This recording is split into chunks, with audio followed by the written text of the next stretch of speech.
ikannya tuh 25 melalui proses P2P, cuman habis 10 juta. Lokal Korea katanya dia kabur, terus dia menepi di pelabuhan Korea. Nah, itulah dia kesempatan kabur. Yes, jam 12 malam sampai 4 sore. Yo guys, come back to my channel. Orang Kalimantan sing bahasane campur aduk. Enjoy. Halo pejuang One, assalamualaikum warahmatullahi wabarakatuh. Berjumpa lagi di Yansa Channel. Kali ini sesinya cerita. Tadi kan saya ceritanya habis telepon teman saya yang pernah kerja di fishing melalui proses P2P. Proses P2P ini cerita ya. Ini bukan pure pengalaman saya, tapi ini pengalaman teman saya. Teman saya tuh cerita kalau dia tuh bekerja melalui proses P2P, cuman habis 10 juta. Ini saya kaget. Biasanya P2P itu identik dengan uang jaminan yang besar. Ada yang jaminannya 50 juta, ada yang 30 juta, dan habisnya biasanya mendekati angka 100 juta, bahkan lebih biasanya.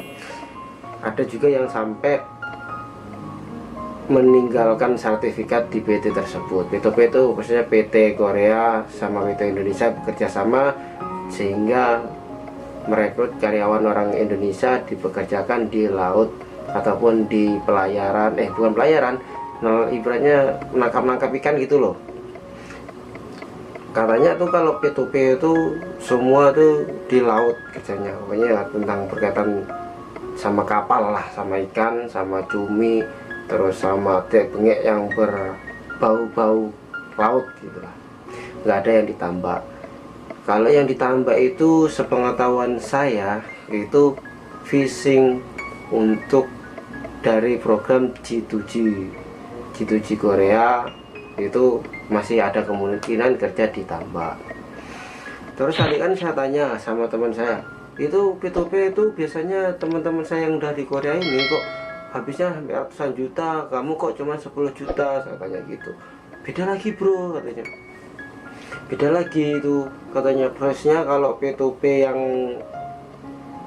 habis ratusan juta itu lokal Korea katanya. Kalau dia itu P2P tapi nggak lokal Korea, bisa ke Amerika, Afrika, pokoknya daerah-daerah sana-sana jauh-jauh itu loh.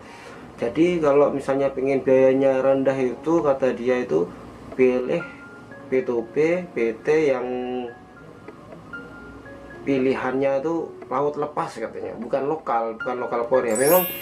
Memang PT-nya tuh PT Korea, tapi apa namanya, jobnya itu laut lepas katanya, sampai 6 bulan baru darat, kadang 1 tahun, paling sedikit itu katanya itu 4 bulan 3 bulan menepi, itu paling sedikit itu katanya.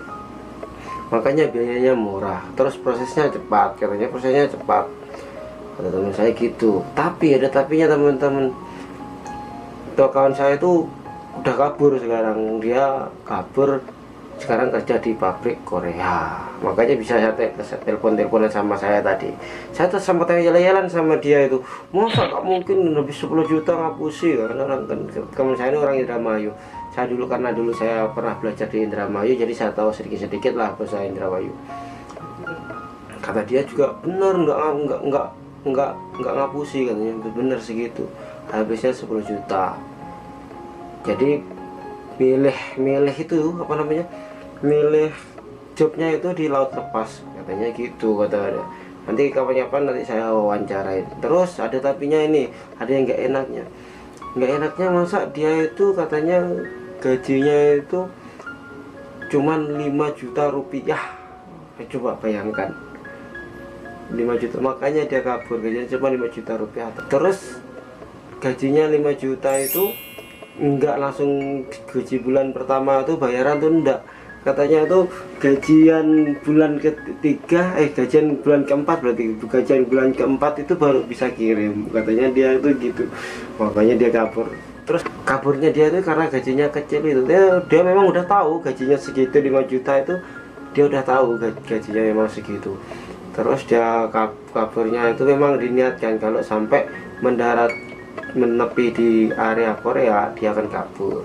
Padahal dia tuh udah sampai Amerika, terus pokoknya negara-negara sana-sana lah, jauh-jauh. Tadi saya disebutin daerah-daerahnya, terus ke pelabuhan-pelabuhannya tadi saya lupa.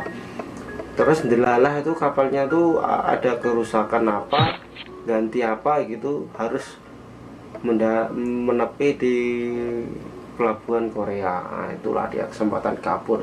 Yes. Terus jam kerjanya itu sampai, misalnya kerjanya kan pakai shift itu kalau normal, kalau ikannya sedikit itu pakai shift. Kalau yang shift siang itu jam 12 malam, itu shift siang loh nih, shift siang jam 12 malam sampai jam 4 sore. Jam 6 sore sampai jam 6 sore itu shift siang. Kalau shift malamnya itu jam 4 sore sampai jam 6 pagi. Jam 6 pagi dan ngeri ya.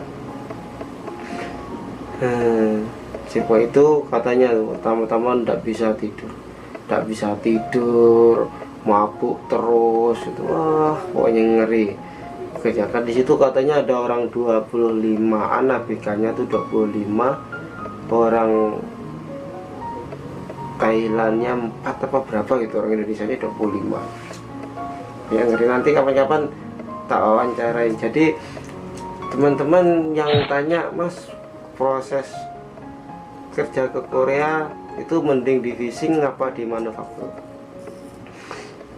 Kalau menurut saya mending di manufaktur teman-teman, terkecuali kalian fisiknya bagus, terus memang benar-benar udah niat, bolehlah di fishing. Terus biasanya di fishing kan prosesnya lebih singkat dan cepat dan enak dan mudah. Tapi kalau di manufaktur ya tahu sendiri lah teman-teman. Tapi kalau ini memang kalian punya niat kerja di fishing, karena proses manufaktur itu susah ya, kerja di fishing terus kabur kayak teman saya ini, just mantep teman-teman. Bagus, ide bagus. Tapi harus di sini harus banyak teman biar nanti kalau kabur ada yang menampung, ada yang mau ngopeni lah, ada yang ngasih gambaran ataupun masih tempat tinggal bisa. Soalnya kalau kerja gajinya 5 juta otomatis nggak dapat duit loh, nggak punya simpanan gitu, nggak punya tabungan di rekening.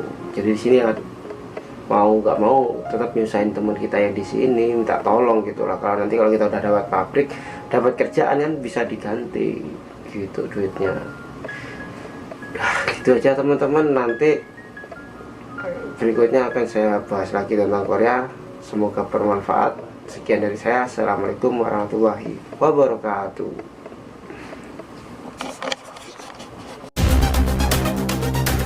Video ini dipersembahkan oleh Sai Herbal, pengganti gula 0 kalori, cocok untuk program diet dan penderita diabetes.